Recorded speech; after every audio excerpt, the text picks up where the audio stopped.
A gente agradece, esse painel foi demais, né? E agora eu convido todo mundo a assistir ao vídeo do nosso patrocinador Globo GNT. Todos os dias, mostramos que nossa presença faz a diferença. Pela primeira vez, teremos uma narração feminina na Copa do Mundo em TV aberta.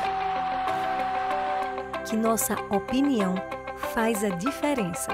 Fala, não, olha, isso é machismo, sabe? Apontar coisas. Que nossa paixão faz a diferença. E fiquei apaixonada pela sua história. Eu estou muito apaixonada por você. E quando uma vence, todas as meninas desse Brasil que com certeza agora vão estar se inspirando na Rebeca.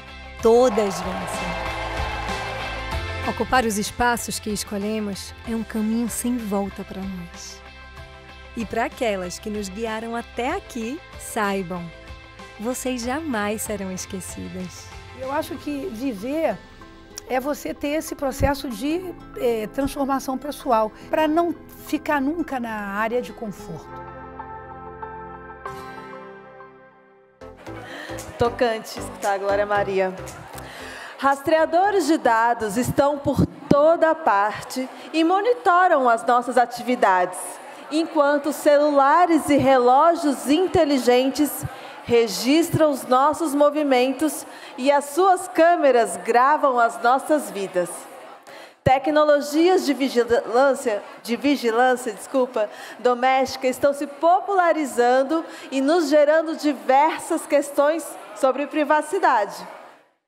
Para o painel Cybervigilância, Privacidade e Reprodução de Preconceitos, nós temos a honra de receber aqui no palco a Gisele Beigelman, artista digital e professora da FAUSP, autora do livro Políticas da Imagem. Para moderar, eu vou chamar a Dora Kaufmann, pesquisadora dos impactos éticos sociais do IA.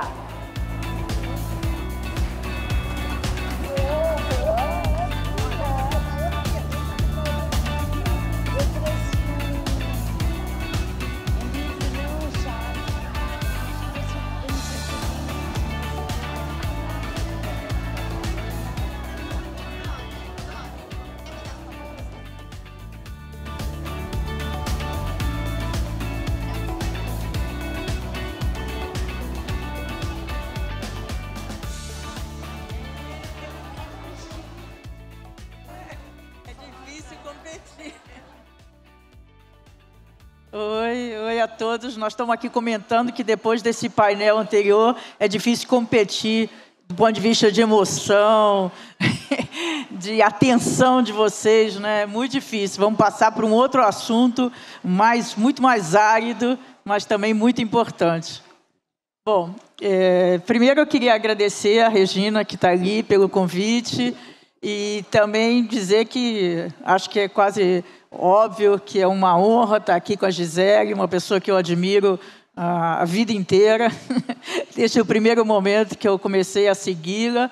E a gente vai conversar, a primeira parte é sobre o título, né, e tem a relação direta com o livro da Gisele, mas depois eu não resisto e vou querer conversar com ela um pouquinho sobre algum fenômeno aí que eu não sei se vocês já ouviram falar, chamado ChatGPT, que eu acho que tem tem um impacto direto na questão como criatividade, sobre direito autoral, e eu acho que é interessante ter essa conversa com uma artista tão importante como a Gisele.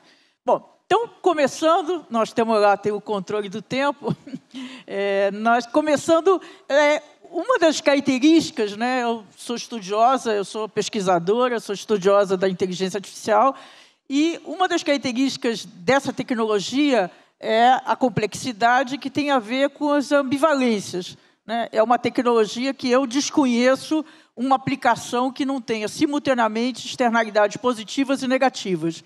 Então, isso dificulta não só você avaliar, lidar, inclusive, fundamentalmente, regulamentar o uso, né, para proteger a sociedade em relação aos potenciais danos dessa tecnologia.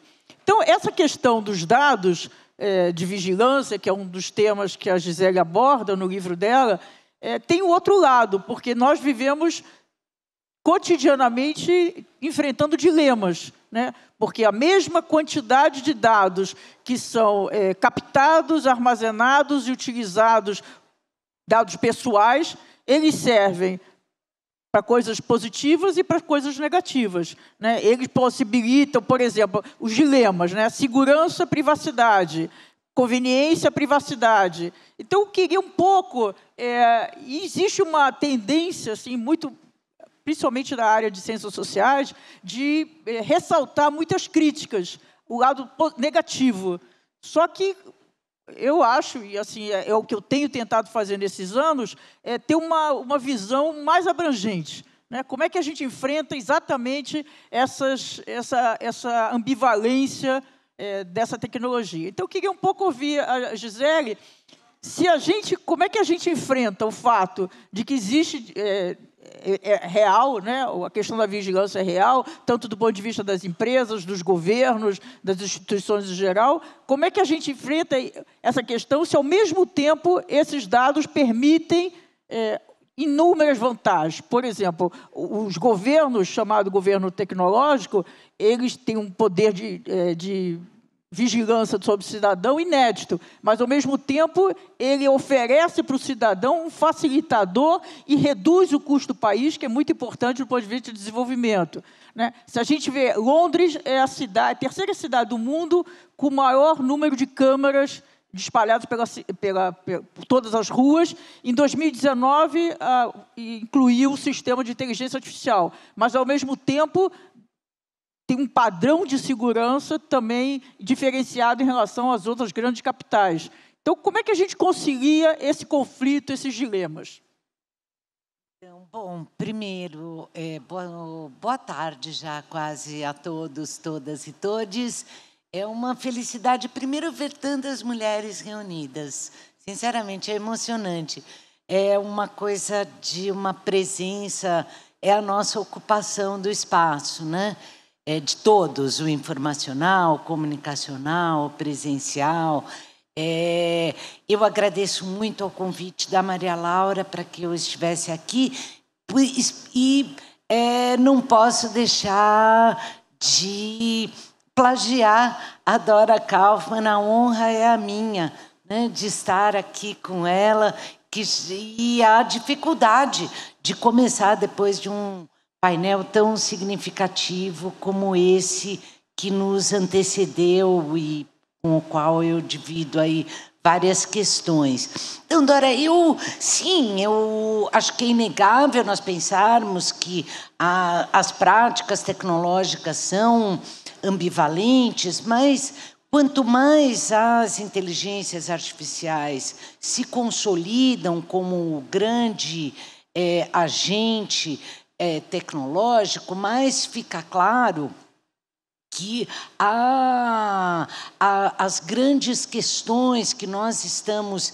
vivendo hoje, que dizem respeito ao colonialismo histórico, são maximizadas por aquilo que nós podemos chamar de um datacolonialismo, né? A inteligência artificial, independentemente do tipo de arquitetura que estiver em pauta, ela depende, no ponto de partida, de um dataset, e esses datasets são conjuntos de dados muito grandes, né? Nós estamos falando na órbita de milhões de dados. E esses dados são, em algum momento, catalogados e, a priori, eles já vêm enviesados, né? Não é por nenhuma coincidência, não acontece com ninguém em particular aqui, mas com todas. Você vai traduzir um texto, seja no ChatGPT, pelo qual eu estou apaixonada, literalmente, depois a gente fala disso, mas seja no ChatGPT, seja no Google, a primeira coisa que ele vai fazer com um texto em português ou em espanhol é traduzir ela como ele, né? todas vocês que já tiveram oportunidade. Colocar um texto em que aparece uma mulher, ou pelo nome, ou com o pronome, e a coisa é vertida para o inglês automaticamente como he, né? Como ele. E isso não é porque o Google é burro, porque o ChatGPT é limitado, é porque os dados são massivamente masculinos. A racialidade e os problemas, o viés racial e racialista das câmeras de reconhecimento facial, que majoritariamente afetam pessoas negras, é porque a tecnologia é racista? Não, a tecnologia em si ela não é racista, mas o dataset no qual essas tecnologias foram treinadas, sim, vem de uma sociedade machista. Então, essas ambivalências tecnológicas, elas vão acentuando e criando novos formatos de discriminação. Uma das coisas que mais me impressiona no uso das redes sociais é a proliferação de filtros para tirar rugas. Assim, como esse etarismo que pressupõe que a idade é um problema, ou que, a priori, a imagem, para ser bonita, é um sinônimo de uma imagem sem rugas, sem o que o mercado chama de defeito. Não é defeito. É a idade, esse paradigma da normalidade, ele é muito exacerbado pelas inteligências artificiais, pelos processos de treinamento aí que pressupõem uma padronização tão grande. E, em síntese, isso racializa a vigilância mais do que ela já é, né? Ela foca corpos que já são os corpos excluídos socialmente e oprimidos, e ela maximiza alguns problemas. Agora, o que precisa ficar claro é que do âmbito das ciências sociais, do âmbito das artes, que essa reprogramação pode ser feita, porque são os que podem ler as possibilidades de ampliar e multiplicar os perfis que modelam, que são usados na modelagem dos programas a partir desses datasets. Agora, é só uma brincadeira quase. Olhando para a Gisele, eu vi que quase que eu vim com um vestido igual, só que era vinho. Olha só. Ia ser muito engraçado, nós duas com a mesma roupa, com cores diferentes. A gente poderia cantar no final. Bom, essas questões, eu acho que... Bom, eu estou de acordo, evidente, com as colocações da Gisele. Eu acho que... Quando a gente está discutindo a ética da inteligência artificial, na verdade, isso já é uma frase que todo mundo, grande parte das pessoas que analisam essas questões repetem, né? Nós estamos discutindo a ética da sociedade. Então, eu acho que, assim, nos últimos 2 anos, principalmente, tem aumentado muito. A sociedade está sensível a essas questões. Então, isso é um ponto positivo, né? A disseminação do uso da inteligência artificial é tal que essas questões começaram a adquirir visibilidade. Então, nós estamos discutindo. Se a gente pegar as bases de dados, as 4 principais bases de dados que foram usadas para treinar os algoritmos na última década, principalmente a ImageNet, que foi a principal, elas foram auditadas 8, 10 anos depois. Na verdade, a ImageNet, por exemplo, ela foi constituída em 2009, só em 2019 ela foi auditada por uma iniciativa de um artista, como levantou a importância dos artistas nessa discussão. Foi uma exposição, ele criou um aplicativo, e esse aplicativo indicou a discriminação nessas bases. Então, as bases elas estão sendo revistas de que, de fato, elas foram constituídas fundamentalmente nos espaços de desenvolvimento da tecnologia, por pessoas de tecnologia, e quase ou nada sensível a questões como discriminação, seja de etnia, de gênero. E, ao mesmo tempo, nós temos vários, isso a gente precisaria de muito tempo para conversar, mas nós temos a origem das discriminações, dos resultados enviesados, são múltiplas. Né? A decisão começa, todos os processos do sistema de inteligência artificial, todas as fases, todas as etapas, ele é permeado pela subjetividade humana. São humanos que definem, que tomam decisões, a começar pelo que se chama as variáveis iniciais, os hiperparâmetros. Né? Então, parte desses sistemas que são usados em larga escala, que são discriminatórios, quando foram feitas auditoria por especialistas, por cientistas, descobriu-se que a grande origem, a principal origem, estava no pressuposto inicial dos desenvolvedores. E tem um livro fantástico da Caroline Pérez, não sei se você conhece, que ela faz um levantamento, uma inglesa, apesar do nome, parece que não é inglês, mas ela é inglesa, ela fez um levantamento sobre a origem de dados. Como que numa sociedade fundamentalmente machista, historicamente, como tem muito menos dados gerados relacionados às mulheres do que aos homens. E o homem sempre foi considerado o padrão, né? Quando a gente fala da humanidade, é o homem. Então, eu acho que nós... Homem branco, sobretudo. Homem branco. Não, tem uma base de dados... Com raça específica. Tem uma base de dados que foi muito utilizada, que também, quando foi feita a auditoria, ela foi levantada, ela foi montada a partir de imagens que circulavam na internet. Na época, o George Bush era o presidente dos Estados Unidos. Essa base de dados, quando foi auditada, ela tinha mais imagens do George Bush do que de mulher negra. Não é de homem branco, é de um homem específico. Então, claro que essas bases elas geram discriminação. E eu estou plenamente de acordo, isso é uma questão, um problema, mas eu acho que a boa notícia é que a sociedade está sensível a isso. Isso está sendo muito discutido, as bases estão sendo... O ImageNet ele eliminou um conjunto muito grande de categorias equivocadas. Então, isso nós estamos evoluindo nessa discussão. Aí eu estou vendo que o tempo está passando. Eu queria falar um pouco sobre que você conversasse aqui, duas questões em relação ao ChatGPT, a relação com você já disse que você acha maravilhoso, é o grande assunto hoje, né? Desde o 30 de novembro, é o que mais se fala, eu acho. Mas eu queria falar sobre duas questões. Primeiro, é sobre a questão da criatividade. Né? Então, tem vários artistas e associações artísticas se pronunciando, tem alguns processos que já foram iniciados, o ImageNet fez já colocou...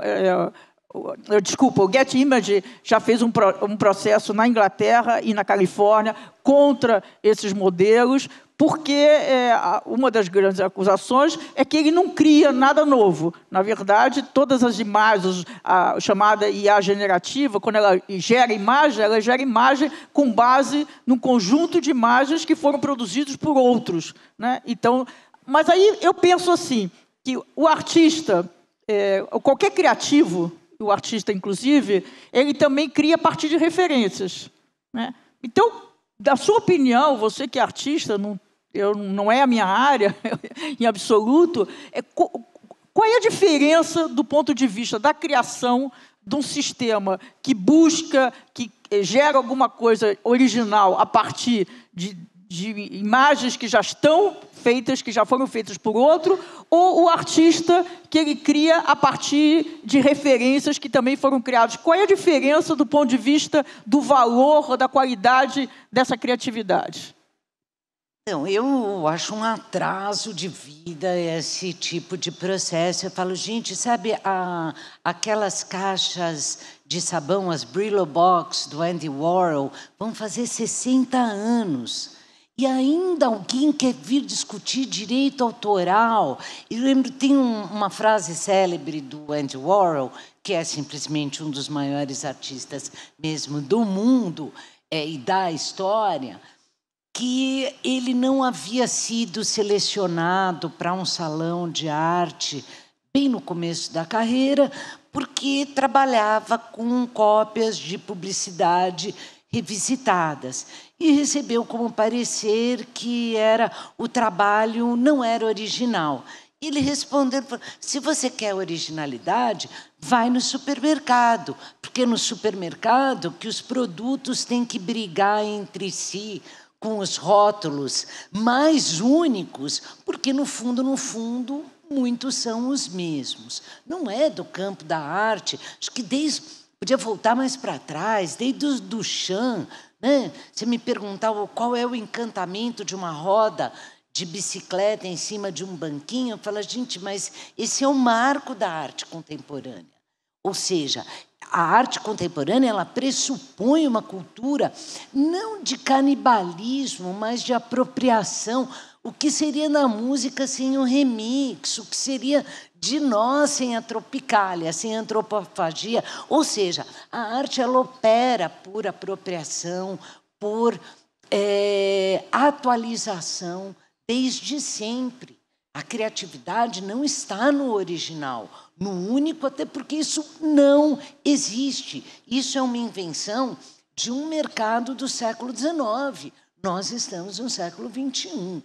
Eu acho que nós estamos entrando num momento, especialmente, apesar de eu achar horrível esse termo das linguagens naturais, porque pressupõe que a linguagem verbal humana é um sinônimo de natureza, e todas as outras linguagens não existem. Não é bem assim, né?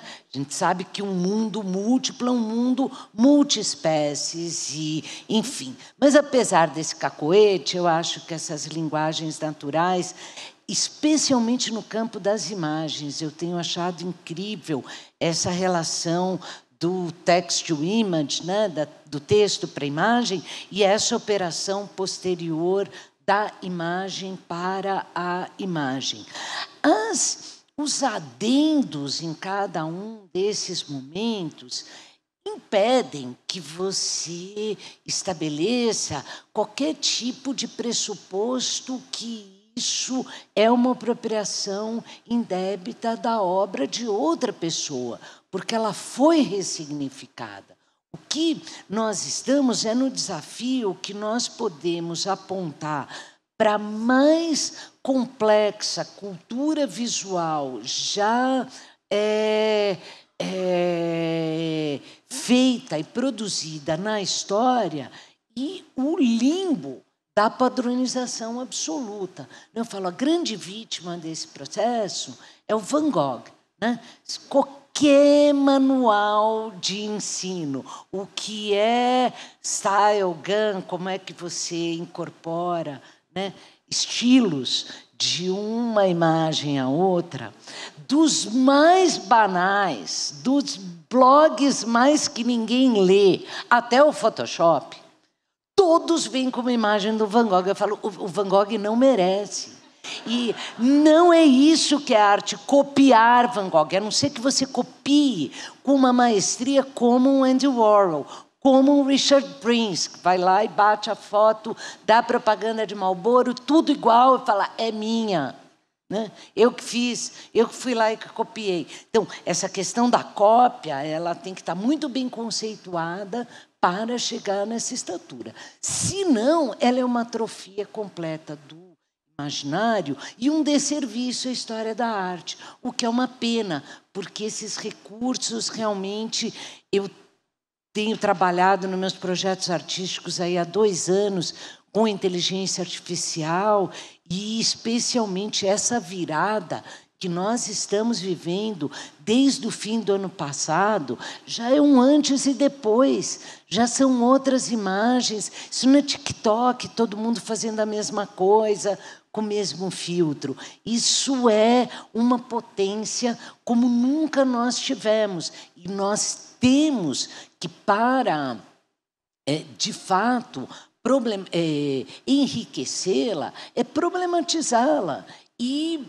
conseguir qualificar uma criação que tem condição de ser a mais plural da história e que corre o risco de se tornar a mais padronizada, já vista, porque o programa permite isso também, né? A arquitetura, ela permite você só reproduzir, ou ela permite um processo que sem querer me achar, mas assim, me apropriando, atualizando um termo da Donna Haraway, que é principal pensadora feminista da tecnologia. Ela tem toda essa discussão das espécies companheiras, né? E eu acho que está na hora da gente pensar nas máquinas companheiras, nesse processo em que elas passam por um aprendizado de máquina, mas que passa por humanos, mas a gente também aprende com elas, né? Aprende a renegociar, principalmente no espaço da criação, é um outro movimento. E enfim, acho que uma oportunidade histórica que nós não podemos jogar fora. E o ChatGPT, contra tudo, contra todos, porque é uma avalanche, é um tsunami, né? É a genie da vez. Eu tenho achado ótimo. Minha disciplina no curso de design na USP vai ser inteiramente dada no ChatGPT com os alunos. E eu incentivo para que usem e aprendam a fazer a crítica. Lógico que dá erro, que tem um monte de coisas. Eu adoro a minha biografia, que ele sempre fala que eu sou professora em Berkeley, aí eu corrigi. Aí ele falou, ai, não, desculpa, é Harvard. Eu falei, eu te amo. Eu te amo, porque não é verdade, mas se fosse, seria tão bom, né? Aí você fala que eu te amo, ele fala que é só uma máquina. É demais. Pede desculpa.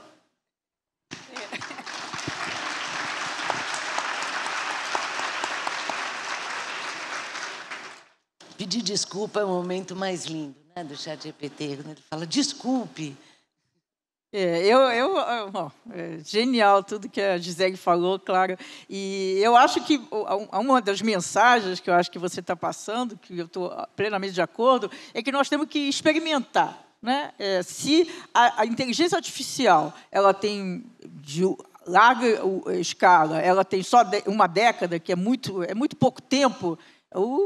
Tecnologias como o ChatGPT parece que foi hoje de manhã, porque é 30 de novembro, é muito pouco tempo, né? Então, eu acho que eu tento, e assim eu me coloco nesse sentido, de que a gente não tenha, nem rejeite, nem de imediato, nem rejeitar, nem achar que é o máximo. Nós temos que experimentar em todas as áreas. Eu acho que a área da educação, por exemplo, e a Gisele sabe, hoje está tendo no IEA, e eu vou participar agora de tarde da mesa, sobre o ChatGPT na universidade, tem uma reação, parte dos educadores assustados, porque os alunos vão produzir trabalhos com o ChatGPT ou os outros similares. Mas eles já copiavam tudo antes, gente. Eu cheguei a encomendar, eu falei para os meus alunos, podem pular a parte de copiar. Eu quero que vocês façam uma camiseta para mim. Wikipédia eu tenho em casa, não precisa copiar para mim.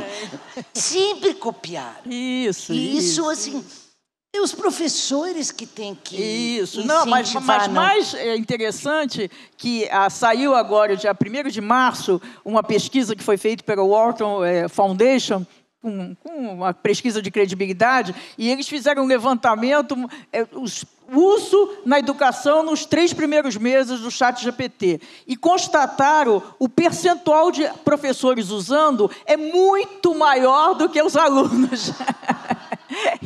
Muito interessante isso.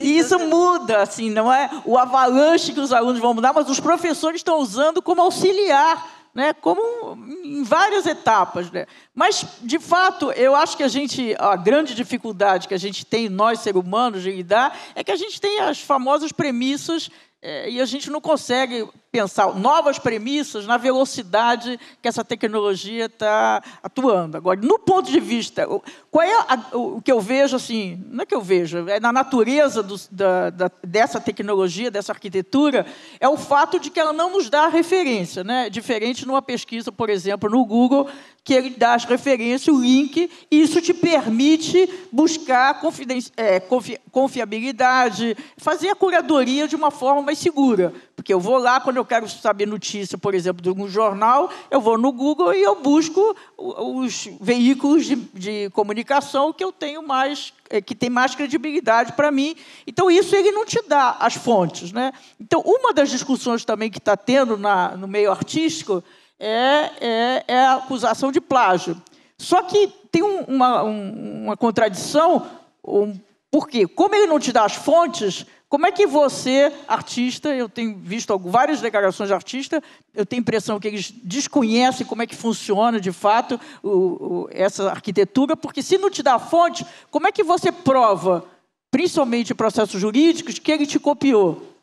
Né? Então, você não tem, porque você não tem como identificar aquela imagem, por exemplo, que ele produziu, aquele texto, quais foram as bases de dados que ele utilizou para aquela produção. Né? Então, eu acho que tem eu gostei muito do que você falou sobre criatividade, porque eu acho que uma das grandes temas que a gente tem que rever o que é criatividade, né? E por que a gente precisa... E o que é, em geral, tanto nos cientistas, né? Nos pesquisadores acadêmicos, como é o meu caso, como em arte em geral, aliás, vocês as duas coisas juntas.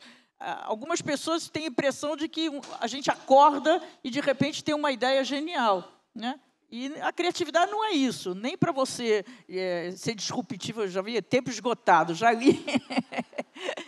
Nem para você criar em base da ciência, nem na arte. Né? É sempre você busca referências, é sempre você estar influenciado por todo o meio, por quem já pesquisou e que já produziu antes de você. É um processo contínuo. Então, eu também acho que o ChatGPT, como todos os outros, eles podem auxiliar. Tudo depende de como utilizar, como tudo na vida, né, Gisele? Depende de como você vai utilizar. E isso é muito importante. Claro que ele não é neutro, essas tecnologias são neutras, eles favorecem usos negativos, mas é isso. Eu acho que a sociedade está mais sensível. Olha, eu comecei a estudar inteligência artificial há cerca de 6 anos e meio, mais ou menos, e nos falava sobre esse assunto no Brasil, então, ninguém nem sabia o que era inteligência artificial. Hoje é dos assuntos mais falados, mais comentados, então eu acho que a gente evoluiu muito, porque é nessa discussão, nesses debates, é que a gente vai se familiarizar e vai aprender a lidar de uma forma positiva dessa tecnologia. Bom, o tempo está esgotado, mas eu queria que você, por favor, falasse alguma mensagem, o que você quiser. Sim, se eu tivesse que sintetizar em uma frase essa discussão sobre as tecnologias contemporâneas, nós estamos realmente num momento em que elas apontam para o que nós já produzimos de pior, que é racismo, machismo, exclusão, opressão, islamofobia, antissemitismo, nazismo, fascismo, tudo. E, ao mesmo tempo, uma possibilidade inédita de uma ocupação do espaço criativo, como nunca houve. E, via de regra, esses intelectuais ou artistas que criticam a questão do suposto plágio da inteligência artificial são pessoas que ocupam lugares de privilégio muito definidos, e o que elas têm medo é de uma democratização desse espaço que permita artistas que não vieram do circuito, do mercado, das escolas tradicionais, sejam capazes de não só ocupar frestas, como criar novas frentes e outras estéticas. Idem para vários dos meus colegas que estão apavorados com os alunos usarem ChatGPT, que você fala... Então, na verdade, esse problema sempre existiu. Sempre existiu. E muito antes da Wikipedia. Você acha que eu não copiava da enciclopédia em casa, da Delta, para o papel Márcio, quando eu tinha 9 anos? Mas é óbvio que sim. Cabe ao professor fazer à frente, falar, olha, isso é cópia, não é o seu trabalho, olha, é por aqui. É isso que é a sociedade do conhecimento. Mudar a própria avaliação, o pedido. né? Hoje, você não faz sentido o professor pedir, faz um resumo de tal coisa. Não. Isso não mostra o aprendizado do aluno, e isso é isso. A tecnologia é aprender a criar a partir de todas as formas. Já tem duas pessoas que falam o tempo esgotado. Gente, nosso tempo esgotou, a gente continua.